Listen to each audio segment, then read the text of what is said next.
তোমার চোখের পানি শুকিয়ে গিয়েছে, কিন্তু তোমার চাওয়া এখনো পূরণ হয়নি।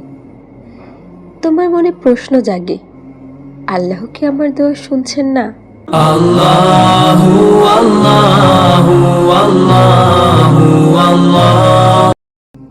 তুমি অনেক রাত কেঁদেছ, অনেক সিজদায় মাথা রেখেছ, অনেকবার দুই হাত তুলে বলেছ, হে আমার রব, আর কতদিন অপেক্ষা করব?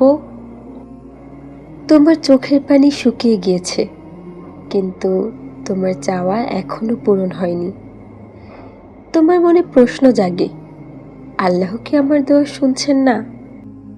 হে নীরব হৃদয়, মনে রেখো, যে রব অন্ধকার সমুদ্রের গভীরে একটি ক্ষুদ্র প্রাণীর প্রয়োজন জানেন, যে রব মায়ের গর্ভে থাকা সন্তানের নীরব অবস্থাও জানেন, সেই রব তোমার বুকের গোপন কান্না, তোমার অশ্রুর ভাষা এবং না বলা ব্যথাও জানেন। আল্লাহ বলেন, তোমরা আমাকে ডাকো, আমি তোমাদের ডাকে সাড়া দেব। সূরা গাফির। তাহলে কেন বিলম্ব? কারণ প্রতিটি বিলম্ব প্রত্যাখ্যান নয়। কখনো আল্লাহ আমাদের এমন কিছু থেকে দূরে রাখেন যা আমরা বুঝতে পারি না।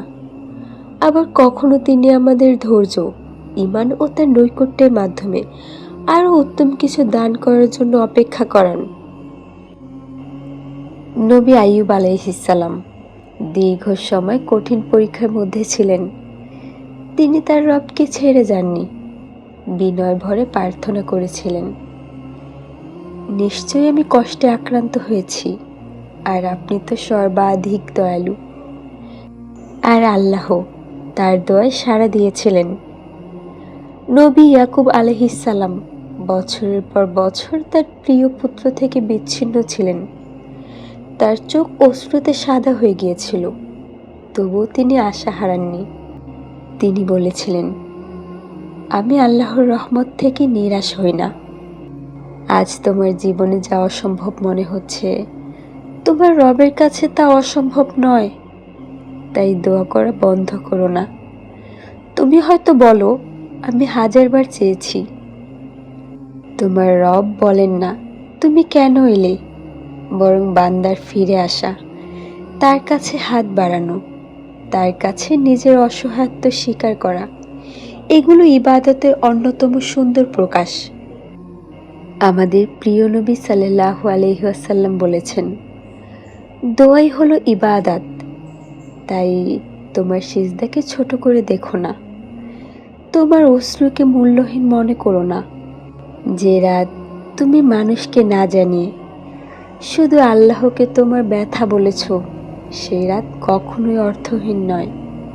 তোমার দোয়ার জবাব আসবে ঠিক সেই মুহূর্তে, যখন তুমি মনে করবে আর কোনো পথ নেই। আর আল্লাহ তোমাকে এমন কিছু দেবেন যা তোমার কল্পনারও বাহিরে। তাই আজ রাতে তাহাজ্জুদের সিজদায় গিয়ে তোমার রবকে বলো, হে আমার রব, আমি ক্লান্ত, কিন্তু আপনার রহমত থেকে নিরাশ নই।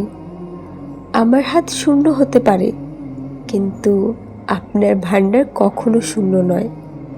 আমার পথ বন্ধ মনে হতে পারে, কিন্তু আপনার কাছে সব দরজার চাবি রয়েছে। হে আমার রব, আমার অশ্রুকে কবুলের কারণ বানিয়ে দিন। আমার অপেক্ষাকে ইবাদতে পরিণত করুন। আমার ভাঙা হৃদয়কে আপনার স্মরণে প্রশান্ত করুন। আমার জন্য যা কল্যাণকর তা সহজ করে দিন, এবং আমাকে আপনার সিদ্ধান্তের উপর সন্তুষ্ট থাকার তৌফিক দিন।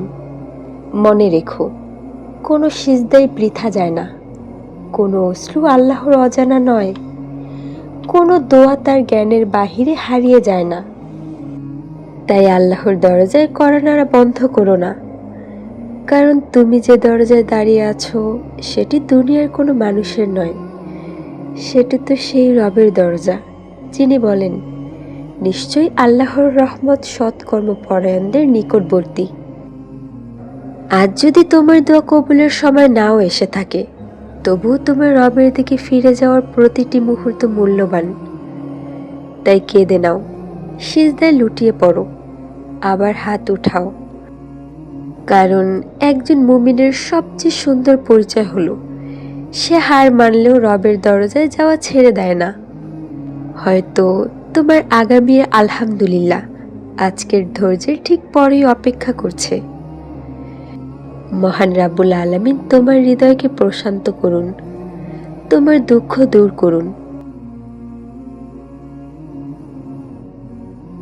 As I look to nature's beauty, dazzled am I.